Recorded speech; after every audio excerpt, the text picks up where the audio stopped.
Okay, Phil, thanks for seeing us today.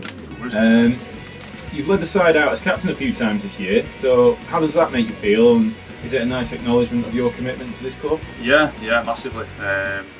Looking at some of the captains who've led the team out at such a prestigious club in the past, it was a massive honour. Especially me coming from a rugby league background, something that was totally unexpected. But yeah, like I say, massive honour to lead the boys out, even if it was just for a couple of games. Totally unexpected, but yeah, a real privilege to do so. Yeah, to be fair, prefer playing in the centre, just because I like defending, as weird as it sounds, and I get to do a little bit more of that in the centre. But to be fair, I'll play wherever I'm put as long as I'm in the team on a Saturday afternoon. Ask me to go in front row, and I'll put my hand up and try and do a job. I wouldn't say I'd do a good one, but yeah.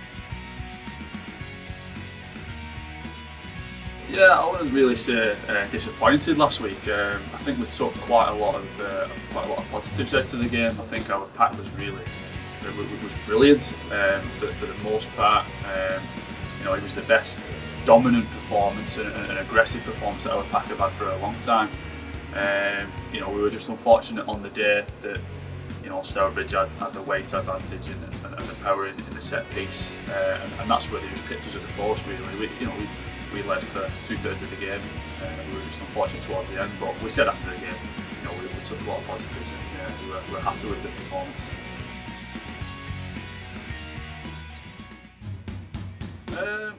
Same in general, really. Socialising with mates, things like that. Nothing I look more at the end of the day than having 10 minutes to myself on the couch with a brew, watch a bit of telly, bit of a chill out time. Just spectating, yeah.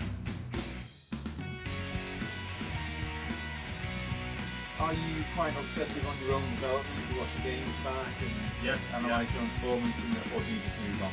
No, massively. I'm always trying to improve the game, regardless whether it's big things or little things.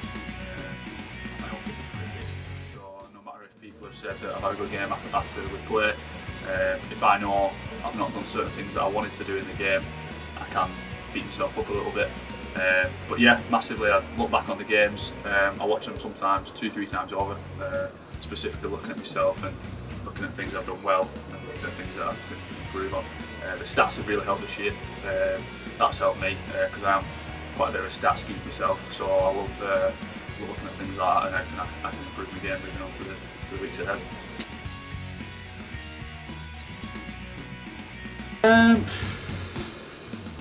Tough one. There's quite a few, to be fair. I think there's quite a few people who go unsung, and I think the person I would pick out was probably Kill Wallace. The amount of work that lad gets through and the graft is unbelievable. And the spectators on the sideline, he doesn't do the flashy things, but he puts his head where it hurts, and like I say, he absolutely grafts his knackers off. He never stops all game. And I think he deserves a lot of plaudits a lot of the time, and he doesn't get them. So I'd probably say Kill, yeah. Personally, this is my second full season at the club, and ideally moving on into next year and the year after. I like to set my targets high, and having represented the county at rugby league standard, I'd like to do the same at rugby union. That's a personal goal of mine, so in the next couple of years maybe keep improving on the technical aspects.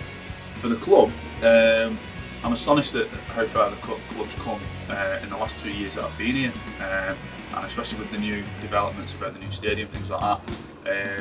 That was a big deciding factor in me signing again for next year.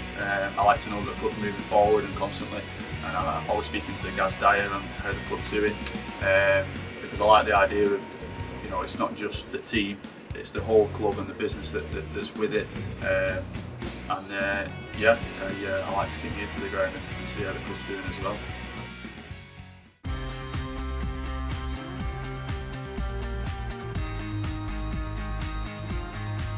It's got to be me for the best dancer.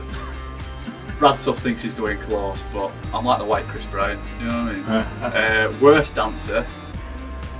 Oof. Jack Ward. Really? Yeah, that lad's stiff as a plank.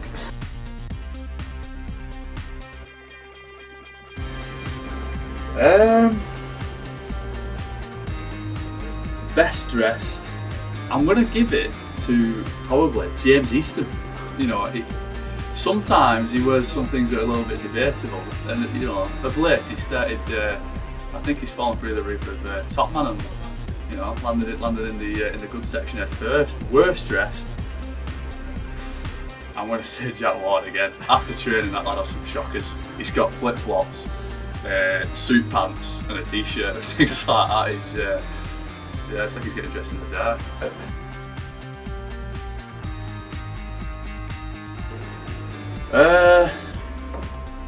This is a personal thing, but I like Alex Austin's taste in music. Some of his music in the changing room is quite good. Gets you up for a game. What is it? He's like into dance and a bit of house, things like that.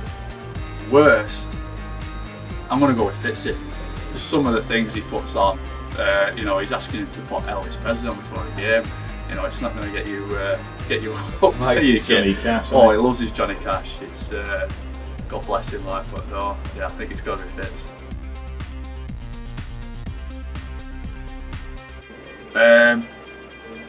Toss up between two. I'm going to say between Kill and Rich Morton.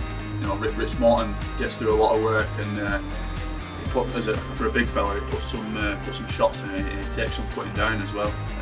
It's got to be a toss up between those two. Yeah.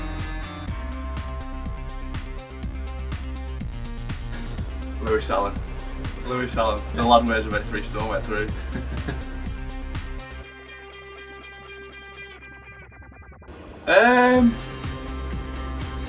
To be fair, I've got a few. I wouldn't single out anyone in particular. I like to think that I get on with everyone. I'll probably say Jack Ward closest. I've been playing in the centres.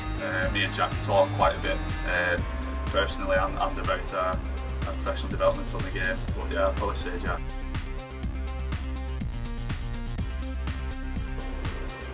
Again, perceive this as you want.